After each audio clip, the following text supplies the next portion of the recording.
J'ai juste une toute petite question, Monsieur Boccara, si je peux me permettre, Monsieur Lordon, juste une toute petite question à Monsieur Boccara, et je voudrais que vous répondiez très très rapidement, c'est le capitalisme, donc selon vous, est un modèle sans suite. On ne pense pas à demain, on pense à ce qu'on va prendre aujourd'hui, à se mettre dans les poches, et à partir ensuite. Donc, il est devenu de plus en plus. D'accord, merci. C'est pas le capitalisme, c'est la logique que porte le capitalisme. Parce que la société, elle est bien plus complexe que ça. Oui, bien sûr, mais elle n'est pas que capitaliste. Comme l'a dit Christophe, on n'est pas d'ailleurs que capitaliste, on vit aussi autrement, etc. Mais c'est cette logique qui domine là, effectivement, qui va dans le mur de suraccumulation, de folie, et qui aujourd'hui met en cause chacun et tout le monde, du plus haut cadre jusqu'au chômeur.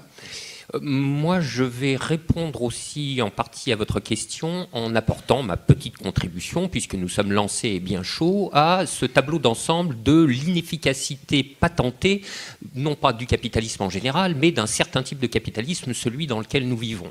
On a passé en revue la Sécu avec Christophe et Henri, le système bancaire, la sélection complètement aveugle et catastrophique des risques avec Frédéric, etc.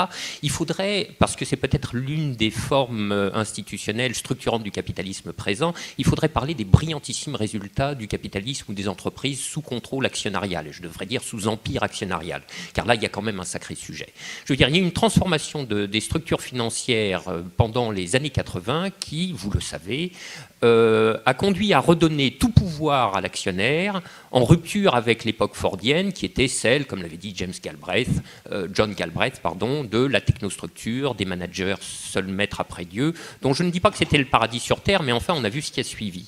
Le primat du point de vue actionnarial a imposé les normes de rentabilité des capitaux propres que vous savez, normes qu'on résume en général par le chiffre un peu à mulette des 15%, mais enfin la chose n'est pas complètement controuvée. Moi je me souviens d'avoir suivi la trajectoire explosive des ROE de la BNP à partir de sa privatisation en 1993. La BNP en 1993 crachait un ROE de 2 à 3% et juste avant la bulle, le ROE global de BNP Paribas a dû atteindre les 25%. Donc ce sont des évolutions qui sont quand même tout à fait considérables.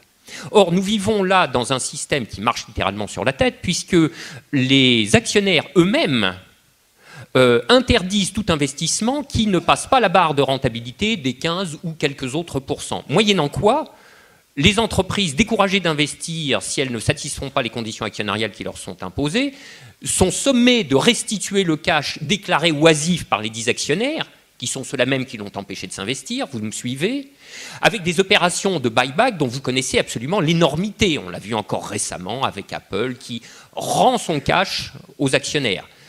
Tant et si bien que nous en sommes arrivés à un système, le système de la bourse au sens strict du terme, c'est-à-dire des marchés d'actions, des marchés de fonds propres, dans lequel ce ne sont plus les actionnaires qui apportent de l'argent aux entreprises, mais les entreprises qui restituent de l'argent aux actionnaires, puisque vous savez que la contribution nette des marchés d'actions aux États-Unis au financement des entreprises est devenue négative, et de beaucoup.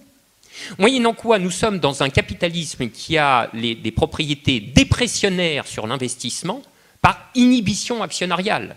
Je vous signale que l'investissement et le développement technique se portaient tout aussi bien pendant l'époque fordienne dans lesquelles les actionnaires étaient croupions et réduits à la portion congrue. Donc là aussi, vous avez une source de distorsion et d'inefficacité jamais questionnée, car le présupposé, c'est que le privé est bien quoi que fasse le privé et que le public, c'est abominable. Donc il faudrait se défaire de ce genre de schème de pensée automatique et en revenir à, puisque vous parliez d'évaluation, à des évaluations correctement faites et dans tous les compartiments du jeu. Et ça ne donnerait pas les résultats de la pensée dominante, je vous garantis.